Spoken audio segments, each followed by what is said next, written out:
Good day, and welcome to Women Lead TV, brought to you by Connected Women of Influence. I'm Eva Venari, your host, founder of the Elevate Institute, and this is the segment called Leading Your Health, the show that helps you take charge of your health. So many of us are leaders in every other part of our lives but our health, so let's solve this together. Our conversation today is about what happens to a society of leaders who have stopped listening to advice from every source, mainstream or not. And today we're welcoming on Lisa Lajoie. She's with us. She's the founder of Tapping Into It, an intuitive leadership company offering intuitive business consultations and coaching for self, life, love, and business. Welcome to the show, Lisa. Oh, I'm very happy to be here. Thanks for having me. Absolutely. Yeah. And I love what you offer, but I want to give it some clarity. So you use the gift. This is what I got from from your bio. You use the gift receiving messages from consciousness of the quantum universe. That's a lot of big words to help people quickly find answers to life's tough questions, reach new success, and quickly navigate life-changing experiences. Break that down a bit for our viewers. Sure. So I'm clairvoyant. That's like to keep the line simple. I'm clairvoyant, and I use my gift of reading energy and being able to see into things more deeply from that universal consciousness kind of perspective. Like I'm kind of like the eagle that looks into somebody's life, and I get to see it all. And I use that to help people shift and change and grow and make best possible decisions by being prepared for possible energetic outcomes. Wow. That just sounds like you're receiving information all the time. How do you handle that? Yeah. Oh, that's, all about boundaries. Having boundaries, being able to understand when to turn it off, turn it on, and being able to understand that, we all have to take care of our well-being and watch the energy that we're tuning in with all the time. So I made sure over the time that I disciplined myself to be able to open the door and close the door to receiving those messages. So very important. So, and just like you're receiving messages for, I think it's more than it's consciousness in total. I think you're getting messages for everybody, not just individuals. But when you do, it's really Mhm. interesting that you mentioned people are not listening to anything anymore. The news is getting Yeah. turned off. The doctors are being told, "Well, I don't trust you." You know, what's going on? Why is that? What's happening? I think like my perspective is that there's so much noise that our energetics, our natural energy, our natural ability to hear, sense, and know ourselves is completely diluted by the amount of noise that's happening on the external. At one point in our history as humans, we've learned to listen to the outside instead of the inside, and that's just gotten bigger and bigger and bigger. And it's like an energetic force that's completely out of control, and we've lost our way because to me, if you can't listen to yourself, then what are you listening to? What are you tuning in with? If you don't know what you're tuning in with energetically, like what you're watching on TV, what you're doing every day, where you're putting your attention, and if it's not within, then for sure, then it's without. And the external world is full of so much information right now that it's just ripping us apart. We don't know what to believe. We don't know what to do. We're not sure what to follow, who to follow, when to follow them. We don't know what to do in all kinds of ways, personally, in our businesses. People are drained. They're drained from the amount of things that they're shown, the amount of things that they're supposed to do. It's too much. It's too much. I think this, what you're describing or what you just described, sounds to me like a really good definition for burnout. Yeah, oh yeah, for sure. And people are getting energetically burnt out and they don't know it. I work particularly with high performing empaths and heart centered leaders, and often they have no idea what's going on. You have great ambitions, you have a lot of things in your life, you have a lot of leadership that you want to put out into the world, you want to help people. All these desires are convoluted by the amount of noise that's out there. Do this, do that, go here, go there. And we can't even hear ourselves anymore internally. When our body says stop, we forgot how to stop. When our body says that's not a good energy for you, we don't even hear it. When our intuition goes off, we're mesmerized because we don't even know. We can't even hear it anymore. So many people have no idea how to hear themselves and sense themselves anymore, which is the gateway to the peace, to the freedom, to the knowing, right? So without that, it's so difficult right now. Well, and you're bringing up a valid point about not knowing the sometimes the difference between an Mhm. external channel like we want to believe what's on television about what's going on for the health of the world. We trust those sources, or some people do. But if they don't have the boundary there that says, oh, that's from the outside, I need to check but verify, and then also listen to themselves. I mean, this could lead to a whole lot of problems. I mean, what do we need to know about leaning into that connection to intuition, like you mentioned? Yeah, I think it's really important to start diving back in and just recognize that that's a problem. Resourcing everything on the outside, not being able to listen to yourself, not being able to listen to your own intuition, your sense of knowing, and everybody has intuition at different levels. It's just a gut feeling at times, just knowing what's right for you, what's not right for you. Listen, when you listen to somebody talk, you watch the news, being able to just stop for a second and say, is this true for me? Is this true for me? Does this feel correct for me? Driving back into the body is the best place to start. Listening to the aches and pains as messages, as messengers. Listen to anxiety and emotional distress that many people are having because they just don't know what they don't know. They don't know what to do next. They're being bombarded by information. They don't know what's true and what's not true. Just the pause and the asking, diving in and just saying, is this correct? Is this correct? Intuition, is this correct? Begins opening the door back, because we have a natural sense of knowing. Our instincts will tell us what is correct and what not correct. We have intuitive instincts.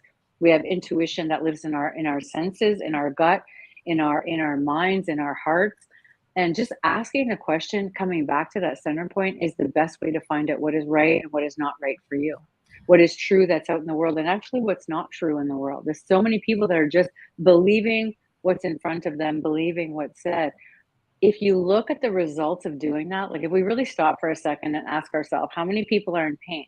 How many people are suffering? How much has the world changed into, like, it's disastrous what's happening if you just stop for a second and look. That has accelerated because we learned to not listen more and more and more and more, and focus on the outside as the leader of our inside, our internal world. So it starts with just asking, remembering you have a sense of knowing that you can tune in with and tap back into by just stopping and checking everything that you're buying into, everything that everybody is saying. Determine for yourself, make the decision that you're not going to buy into it until you check with yourself first. Like, that's the first line of business with how intuition can fire back up, is when your intuition knows you're going to go back in and listen. It automatically comes back to life. Yeah. Well, and I kind of want to bring this down to home, because a lot of this is great ideas, but how can a person, like, let's grab an example, because there's Sure. many forms of intuition. How Yeah. could a person have confidence in the communication from their body, and those channels to let them know yes or no? What are some good ways that they could train themselves to understand those messages better? Yeah, there's a few of them that I love. One is when your intuition has shared something with you, or your body has shared something with you, and you, like, a sense of truth, a sense of knowingness, and you don't really know if you should believe what you're feeling or sensing or knowing about a particular subject or about what's in front of you. The way that I know something's true is I get a wave of peace that rushes over me. When my Mhm. intuition's bang on about something, I just get this wave of peace. It might last for 5 seconds because my mind goes, ah, and takes over. But that sense of peace is a direct relationship to truth and knowingness, that you've just told yourself something from some part of you that is 100% correct. And once you have that feeling, like, I know something here, I know something here, then we stop and we start to dissect what we're feeling and take the time to look and navigate through, okay, what am I trying to tell myself? And when we do that, you build trust, you build a sense of knowingness, you learn to evaluate what you're hearing, you learn to listen better because you're taking a moment with it. But that state of peace, that feeling you get, that knowingness that it's like you're in a total distress, and like it just drops in, like, this is true. And you feel like, so I just heard something, but I'm not sure what. Take that second and really reflect and ask some questions. Keep going with it. Keep going with it. Yeah, that's a good muscle builder. So I'm thinking back to our conversations when we first met, and Mm, Oh, so They were juicy. interesting. You know, Yeah, we're both clairvoyant. We're both highly intuitive people. And yeah. you said what? You said, Eva, did you know you've got a lot of guides around you? And I said, yes, I'm ignoring them for a reason. Like, and we dug into some Yeah, really, you can become what we did. We became fast friends as a result yeah, of really opening up these channels of intuition with each other, how what was going yeah. on and what was being Mhm, heard, what was being discussed, why it's important. But there had come a point in time for me, and I'm wondering if others who are viewing have ever mhm, had this experience for themselves, where the messages became cloudy. And I went from being very confident in what who I was dealing with, my higher self, my guides, to wanting mhm. to just fire them all, right? I was telling them all to just Yeah. go long walk off a short pier, really. So They came to me and went, "Excuse me, Lisa?" yeah. So kind of explain how, if you will, and I full permission to share what you like about that story, but the implications of Mhm, not feeling peace, of not having, you know, you recognize something that I didn't know existed, like that you don't know what you don't know. And just kind of walk us through what could happen if a person ignores or takes that stance that I did and says, I don't want to talk to you guys anymore because you lie. You don't, you mhm. know, you're not giving me valid information. So break that down.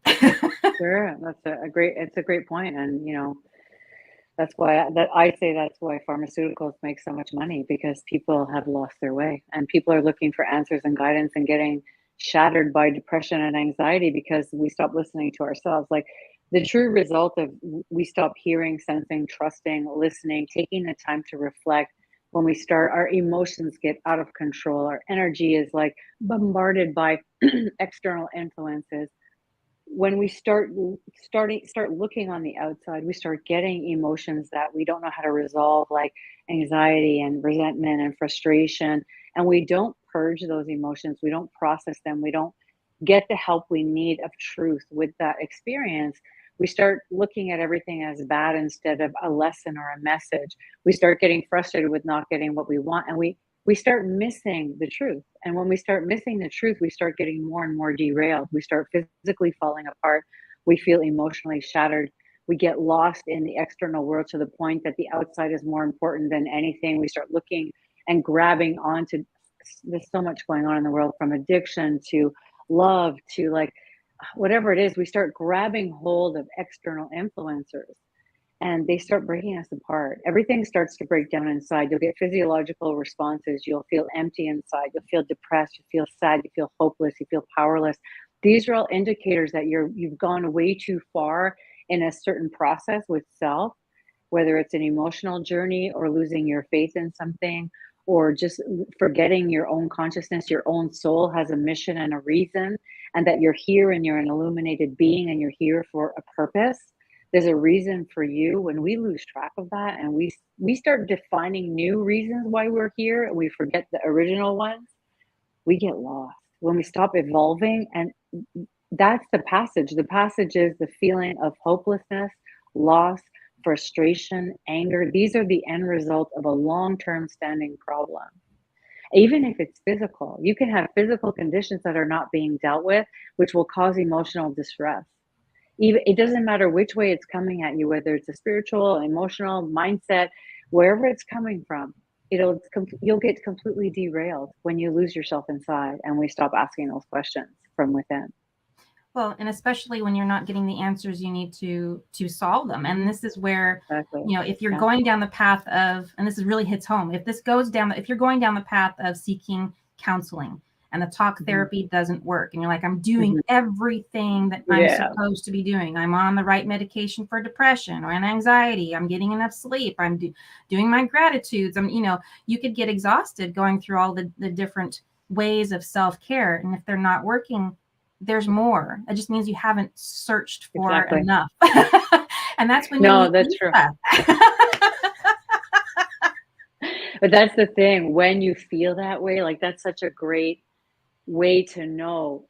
It doesn't mean you can't find your answer. It means you haven't found it yet. The location hasn't shown up. And the best thing to do is always be willing, no matter what, to be relentless in your seek and your desire to help yourself. That's why self-love is so important and self-respect is so important, because when we give up on those things we think we have to have or want, and we start losing our faith in ourselves, it derails us to the point of total depression. We just lose hope. It's a horrible place to be. Letting ourselves go there is where the problem gets. So we want to make sure we never go there. We just keep that mindset. Nope, I just haven't found the answer. Nope, that's not the right answer because I didn't feel the wave of peace. My body didn't tell me, yeah, you're good. You're understood. Somebody understands you.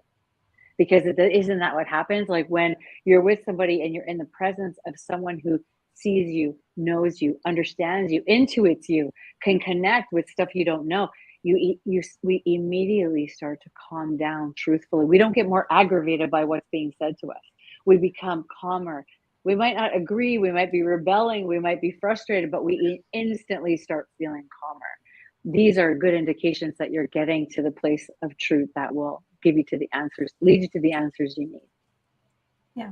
Yeah. Even hearing something that you don't necessarily want to hear, but it resonates on a physical level that just says that yes that you're describing. And I call that coherence. Absolutely. Yeah, exactly. And it's true. Like that's what happens right away. Oh yeah, that's right. That was true. I didn't like it, but that was true. Yeah. I think oh, we've look, all my had. anxiety's gone. Whoop. Okay, that was true. What just I realized, whatever that person said to me, that was true. Yeah. Let's talk a little bit more about what you call fragments of life and how they're lost. I want to know, because we got into it when we were working on what was going on with my energies, and I think these are just there are things that are alternative pathways to becoming whole. And again, it was one more thing I didn't know that I didn't know. And I wasn't getting the answers from higher self or from spirit or my own guidance or anything else. And it's like, when you're miserable, the blinders are on, and you need that guidance. And so let's talk a little bit about that natural born connection and why it's so important to nurture that. Yeah, so it's so important. So part of the work that I've learned over the years is that we can become fragmented spiritually in our soul self. We can become fragmented, just like in our memory banks. We can have parts of our memories lodged in all kinds of different areas of our life. And we have to collect to be able to change your mindset. You have to collect the truth of where it is, whatever it's located in the past, and you have to bring it together and find a way to become whole. The same thing happens with our soul. Our soul could be fragmented, and meaning we've left different pieces in different times and space and realities. And even this lifetime, we can forget who we are from this divine illuminated light presence. And so part of the work that I've learned to do over the years is to go get all the fragments of a person's soul and bring it back home to them, refresh it, see where it is, cleanse, and bring it back so that they can re-embrace their true self, the part of their true self that has the illuminated, the light that lives within. So the body and the soul can come back together and be reunited. Because one of the things I always say is your body knows everything that your soul is here to do, but it can forget with the wrong situations or just getting off track. When your soul and your body get together, your body's like, yep, that's what we're going to do. And your intuition it gets on fire because you're reconnected to this part of you that is the illumination of every cell of your body and will tell your body as a human, this is what's next. Go here, do this, go there. So your instincts and your intuition become fired up together and your purpose can become clear. However many you have in whatever area of your life, your soul can go through a painful, disconnected process. And so it's so important that when you don't feel whole, that could be part of a problem that's going on that you might not realize. And that's what we identified together. Yeah. I like to use the phrase, go to the doctor, get the good news that it's all in your head. and then find, alternative ways that you could become whole again. And sometimes, it's that law of attraction that brings the right person to us at the right time. Yeah. So Anyways, we're at a place where I want to invite any of our viewers that may want to reach out to you after the show. How best can they reach you? And yeah, let's start there. How best can they reach you? Sure. Well, they can easily go on my website. You can see the link, or just email me, lisa@tappingintoit.com, and I'll be thrilled to hear from you. It's the easiest way. Wonderful. All right. Any last words for the end of our show? Just to remember, you're made of so much more than what you might think you are, and it's important for you to go discover that. To all the viewers, it's really important that you discover all of you, because it's all of you that makes you the power that you're meant to be. Amen. Thank you. Well, you. that's it for our Thanks for show. having me. Yeah, you're welcome. Thank you for being here. And special thanks to all of our viewers. We'll be back again for another Women Lead TV show, Leading Your Health, on March 27th. It's been my sincere pleasure to be your host today. Thank you for viewing. This is Eva Venari, founder of the Elevate Institute, reminding you to question with purpose.